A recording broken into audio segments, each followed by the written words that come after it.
Ново телевизиско интервју на Република со мене во студиото е Александар Пандов, политички аналитичар, поранешен пратеник, представник на граѓанското движење за одбрана на Македонија, доста актуелно во моменталната политичка ситуација во Македонија.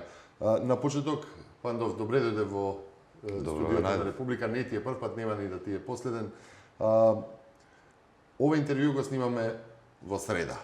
Туку што заедно го проследивме обраќањето на лидерот на СДСМ, Зоран Заев, во кое што тој го услови заминувањето и представувањето на СДСМ на опозицијата на средбата во Виена со европските представници во насока на решавање на политичката криза во Македонија. Имаш ли коментар за неговата одлука да го злоупотреби самитот во Виена со политичките барања на опозицијата? Знаете како од самиот почеток, како почна политичката криза минатата година, чинам јануар месец, па до ден денес, ние од ден во ден гледаме како еден човек може да се однесува антидржавно, а што е најлошо во даденава ситуација, антимакедонски. Човек кој што од своји лични побуди, од своји лични нереализирани желби, фрустрации од детство, може да направи штета на сопствената држава. Како најеклатантен пример за тоа е Зоран Заев. Зоран Заев година и пол наназад прави се како да ја урниса државата Република Македонија, како да ги урнисаат институциите на системот, како да ги оцрнат луѓето кои што живеат во Република Македонија, без разлика на тоа дали се на некои функции или воопшто македонецот како народ, со нивното однесување. Значи, човек кој што прави се само и само во неговиот личен, до некаде и партиски интерес. Што може човек да каже кога меѓународна заедница ве повикува на диалог, кога ве повикува преку разговор, оваа политичка криза да ја решите, вие одбивате тоа и понатака инсистирате и тврдите дека најдобар начин за решавање на политичката криза е улицата. Тој човек не верувам дека било каде во светот би го класифицирале за демократ, за нормален човек. Тој е човек кој што едноставно и посакува лошо на Македонија и прави се од позицијата која што ја поседува, а таа е не само лидер на СДСМ, него и лидер на опозиција, да ја постигне таа негова цел. Ќе повторам, интервјуто го правиме во среда, веднаш по пресконференцијата на Зоран Заев во СДСМ, во кое што го услови одењето во Виена, со политички барања кои што се во спротивност со она што е постигнато досега. Што е невозможно за... Ако земеме предвид дека еврокомесарот Хан, кој што ги повика фактички политичките лидери од Македонија, потписничките на Прежинскиот договор, со тоа што, како што посочи, очекува да бидат достапни политичките лидери и да дојдат во Хан, очекувате ли Заев во петок да биде во Виена? Не очекувам искрено, затоа што човеков си ја тера својата агенда, а таа деструктивна агенда, агенда на рушење, агенда на кршење, на палење на градот Скопје и на цела Македонија. За него не е решение разговор и диалог. За него е решение и таа претпоставам му е крајна цел да се направи меѓуграѓански, меѓумакедонски судир, да дојдеме во ситуација да македонец со македонец, брат со брат стави рака на себе. Предпоставувам тоа би го задоволило Заев и во таква ситуација би бил најсреќен. Јас ја поздравувам идејата на господинот Хан да се сретна таму и да се потврдат нештата кои што биле договорени минатата година, како возрастни мажи, како совесни луѓе кои што сме очекувале дека секој еден од нив во тие договори го правел тоа што мислел дека е најдобро за Македонија, без разлика од неговата политичка позиција од која што тргнувал. Сега гледаме дека и предпоставам веќе и на цела македонска јавност и е јасно дека овој човек не и сака добро на Македонија. Ако земеме предвид само уште едно прашање околу Виена, ако земеме предвид дека СДСМ постојано инсистираше на меѓународна помош, ако земеме предвид дека повикот е од Хан, можно ли е Заев да се плаши како ќе настапи и како ќе образложи својата изјава за па и делување во насока на украинскиот сценарио пред Хан? Знаете што, и јас после оваа изјава, да, ние сега ја слушавме, па попладне веќе ќе бидат изјавите од меѓународната заедница и нивните очекувања. Очекувам дека најостро, значи под најостро ќе биде осудена оваа негова повторно екскурзија која што ја прави, а која што екскурзија повторно ќе ја плаќа македонецот и сите македонски граѓани. Очекувам искрено најостра осуда од меѓународната заедница, во буквална смисла на зборот, повлекување негово за уво, а при тоа пак и за цела македонска јавност да ја биде јасно дека и нашите очекувања, а не само македонската јавност, и тие меѓународни гаранти треба да знаат дека нашите очекувања како граѓани, како луѓе кои што живееме во републикава, очекуваме дека тие како гаранти ќе го исполнат и ќе направат се за спроведување на тој Пржински договор, а како крајна цел нели идење на избори кои што беа закажани еднаш веќе за 24 април, сега на 5 јуни. Не можам ништо друго да очекувам, затоа што претпоставувам дека сега цел притисок ќе падне токму на Заев, кој што е меѓу другите и еден од потписниците, но на тој договор таму стојат потписите на господинот Хан, на господинот Жезбејли и на господинот Иво Орав. Тие се тие гаранти, тие се тие жиранти кои што ни гарантираат дека тоа што е договорено ќе биде спроведено. А не треба воопшто да подсетуваме дека сите точки од договорот во Пржино, почнувајќи од специјално јавно обвинителство, министри во влада на Република Македонија, Државна изборна комисија, повлекување на премиерот, 100 дена нели беа само пред изборите, и конечно Државната изборна комисија оверување на избирачкиот список се исполнети. Што ќе рече, значи сите услови се исполнети за да можеме да излеземе на избори.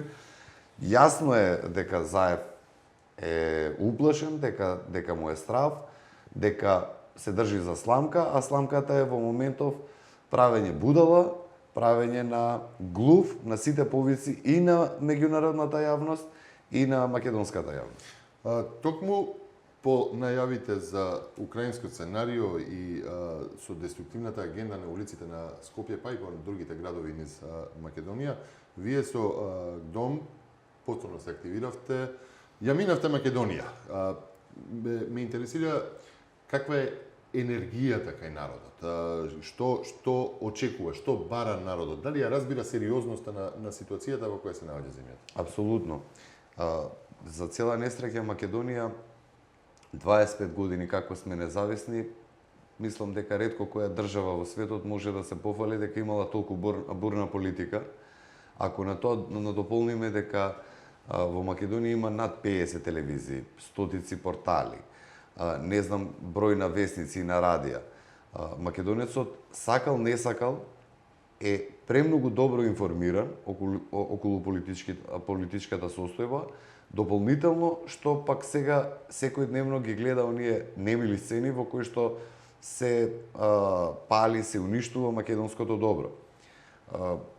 Предпоставам дека сте имале можност да ги погледнете на телевизии од нашите собери, пошто ние не протестираме, ние се собираме и испраќаме јасна порака и до македонската и до меѓународната јавност дека македонскиот народ знае што се случува во моментов и дека бараме стриктно придржување на договорените датуми од Пржино, а главниот кој што е дојден сега до крај, тоа е да се излезе на избори на 5 јуни како начин како да се завршат сите овие политички несогласувања и препирки кои што ги имаат позицијата и опозицијата. Дадовте опис на собирите на ГДОМ низ Македонија и на пораките, па како човек што протестира и кон улицата и тој начин изразување на политичката желба не му е непозната, па и кариерата ја започнате со протестите. Секој чин изразен на такви собири, на такви протести, има своја порака. Може ли да ги протолкуваме и да ги изанализираме пораките кои што ги испраќаат оние деструктивни зафати и чинови при протестите низ Скопје на СДСМ и на така наречените невладини непартиски организации врз прво беше нели Народната канцеларија на председателот Иванов, потоа на Порта Македонија кој што постојано се обновуваат, сега веќе и кон фонтаната војнот на конј. Случајно ли се избрани токму овие објекти или носат некоја порака? Не, нешто не се случајно избрани. Ја пак ќе потсетам, Македонија во криза година и пол, две. Самата криза започна со завршување на изборите на 27 април 2014 година, кога Зоран Заев излезе на незавршени, што се вика, изборите, во 19 часот, 19 и 15, колку беше, излезе на избори, излезе на пресконференција на која што посочи дека им забранува на новоизбраните пратеници од СДСМ да учествуваат во работата на парламентот. Парламентот не е било каква институција. Тоа е храмот на демократијата, тоа е срцето на македонската држава. Со самото нивно невлегување во собранието, тие не ја почитуваат институцијата собрание. Не го почитуваат изборот на председател на државата. Не го почитуваат Министерството за внатрешни работи. Не признаваат влада. Не признаваат Уставен суд. Не им чини Македонската радиотелевизија. Судството не им чини. Обвинителство не им чини. Ништо не им чини на Зоран Заев и таа некоја мала група на луѓе кои што се околу него и која што пак дополнително заради својата немоќ, заради својата безидејност, сега во моментов и подолго време назад, поготово од кога е дојден Зоран Заев на чело на СДСМ, е седната во скутот на Сорос, а под Сорос, да повторам, тоа е една збирштина на платени, пред се медиумски експонирани луѓе и новинари, или така наречени интелектуалци, кои што за дебели пари спроведуваат нечиви туги интереси, нечиви туги сценарија, секакви интереси и сценарија, само не македонски. Сега, пак да ги вратам нештата на почеток, Зоран Заев не е главниот играч во таа опозиција.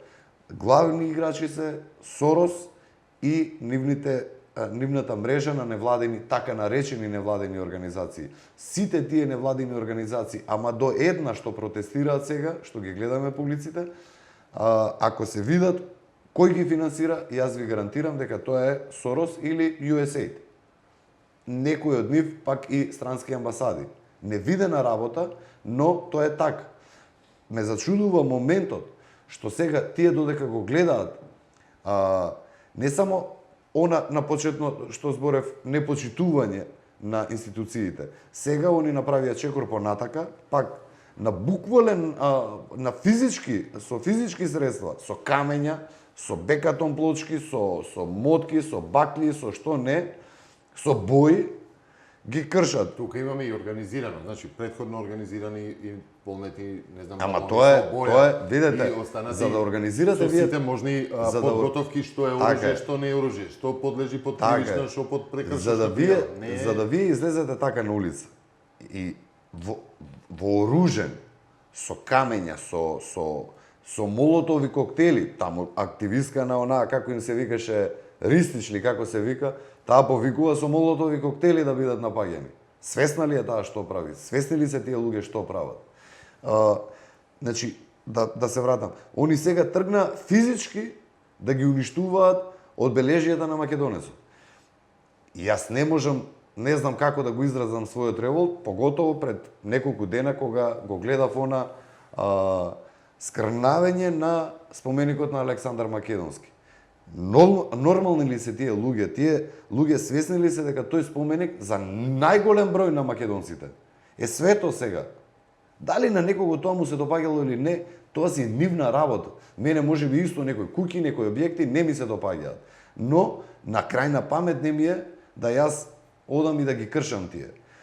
Има втора работа што исто така е за забележување, а тоа е дека почнале ни помалку ни повеќе да одејки по улиците да застануваат пред нечиви домови, па да викаат, да урлаат, да скандираат со погрдни зборови.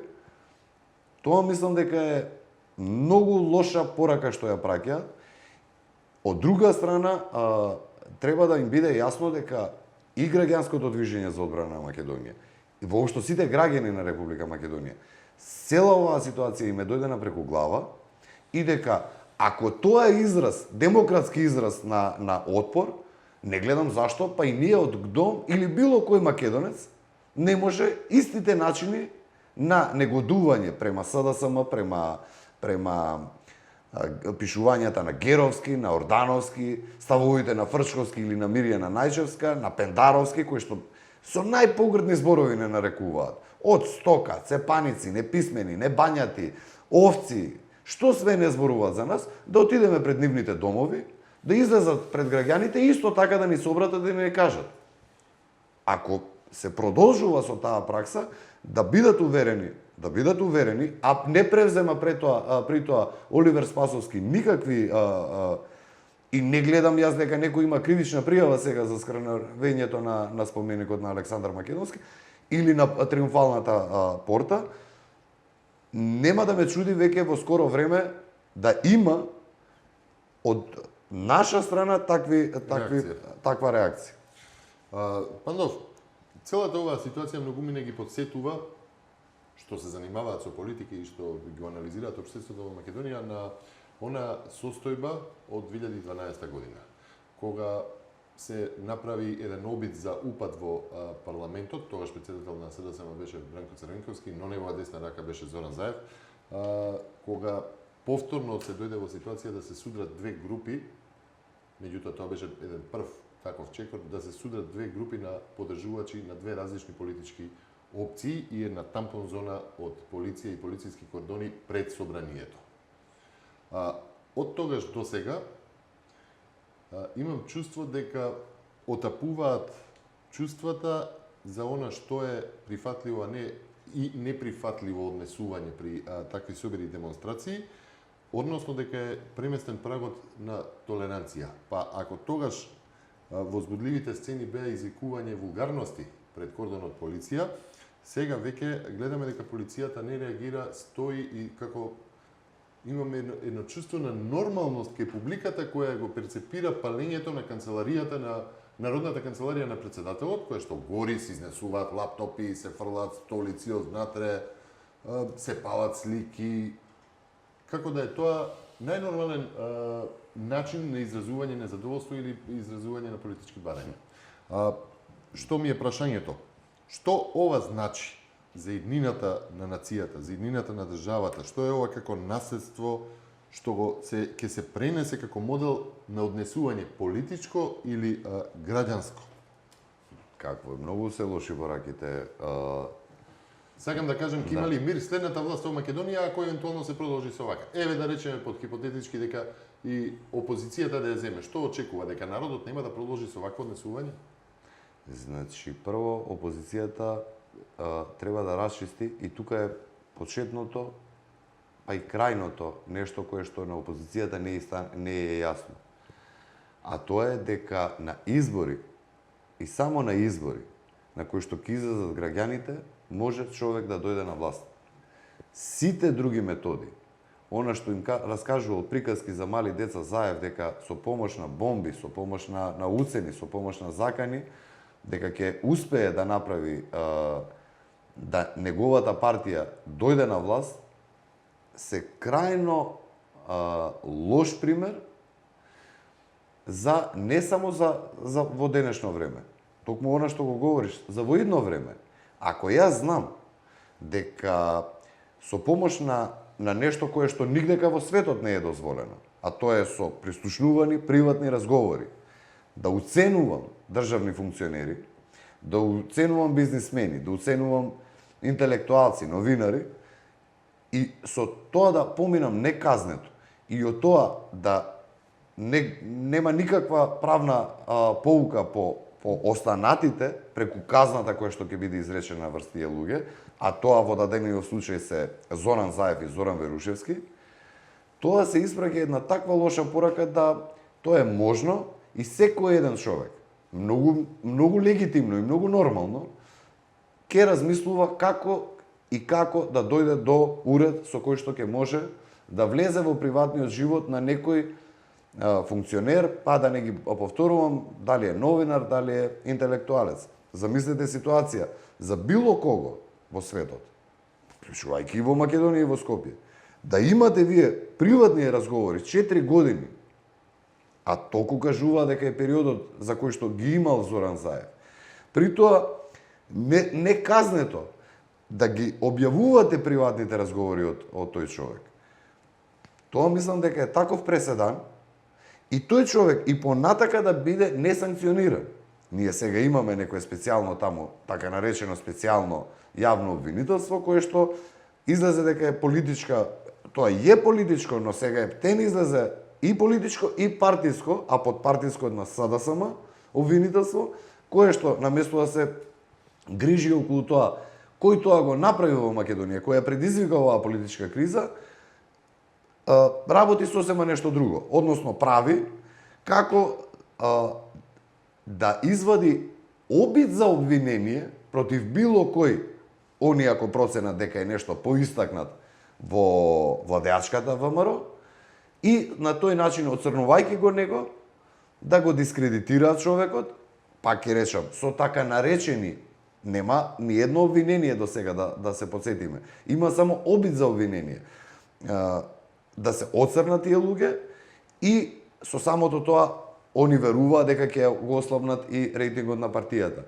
Тоа и понатака се толерира, тоа и понатака движи во тој правец и предпоставувам оттаму Црпнатиов ја црпи силата и прави овака како што прави. А прави се, пак ќе повторам, само и само што повеќе да ја клекне на колена Македонија. Гледаме дека со најцрни организации, значи ај со Сорос, него со Canvas, значи има докази. Препознаваш делување на тие организации? Тие сме имале прилика, па и на YouTube било кој да отвори, има како им течат нивните инструкции. Дали препознаваш нив начин на делување и вмешаност во целата ситуација? Апсолутно, не само што претпоставувам, него знам дека е тоа така. И се гледа апсолутно преку насилството, преку начините на делување, преку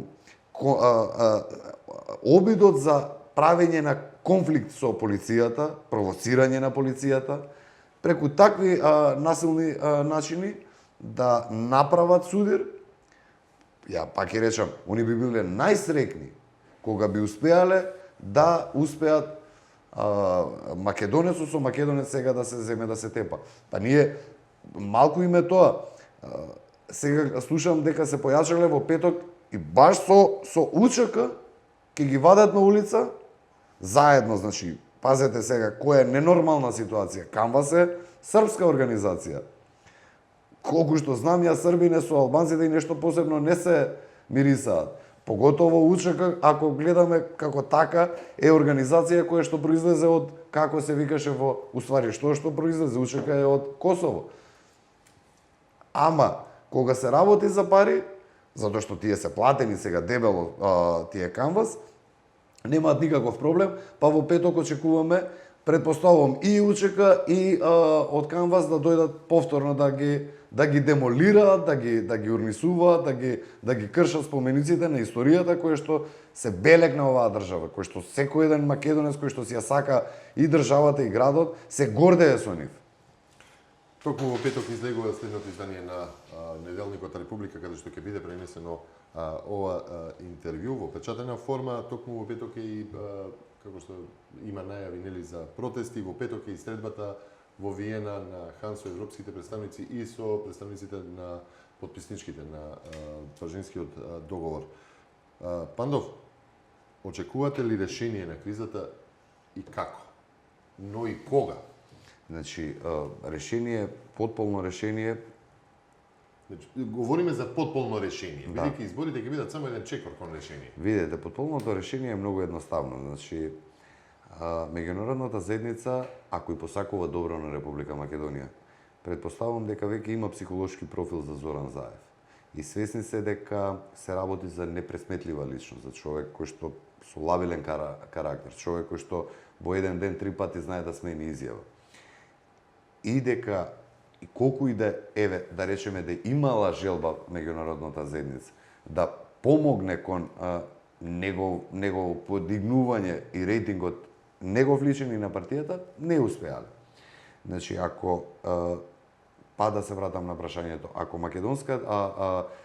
македонските граѓани се свесни, ако меѓународната заедница е свесна, треба да излеземе масовно на 5 јуни на избори. Јас очекувам дека тие ќе бидат верифицирани како легитимни и како кредибилни како ги нарекуваат, а тоа дека се фер и демократски дека ќе биде тоа зборни, ама дека се ќе биде во ред тука, дека македонецот не сака конфликт, да се дозволат тие избори, да поминат тие избори. После изборите 5 јуни треба да направат се, да направат смена да помогнат на демократски сили, на нормални луѓе во СДСМ, кој што е сепак голема партија и кој што брои огромно членство, да и помогнат на таа партија да направи смена на тоа раководство, па после натака предпоставувам дека со секој ден иоле нормален човек во тоа СДСМ ќе може да се седне и да се договара. Додека е Зоран Заев, кој што е изваден од памет заради пред се неговата кожа, кој што му е јасно дека после изборите он кој што неминовно ќе ги изгуби, му следи смена во партијата, а при тоа не е сигурен и како, затоа што има еден куп кривични пријави врз него. Сега да го аболицира председателот Иванов, но верувам дека за докажан криминалец како него, тој не е нити застанат и ќе продуцира понатака уште нови кривични дела. Плашејќи се заради својата безбедност, тој ќе направи се што подолг период да остане на чело на СДСМ. За жал, мора македонецот да свати и тие поготово во СДСМ да се надминат сами себе и час поскоро да во нивни раце е клучот на проблемот. Не е во никој друг.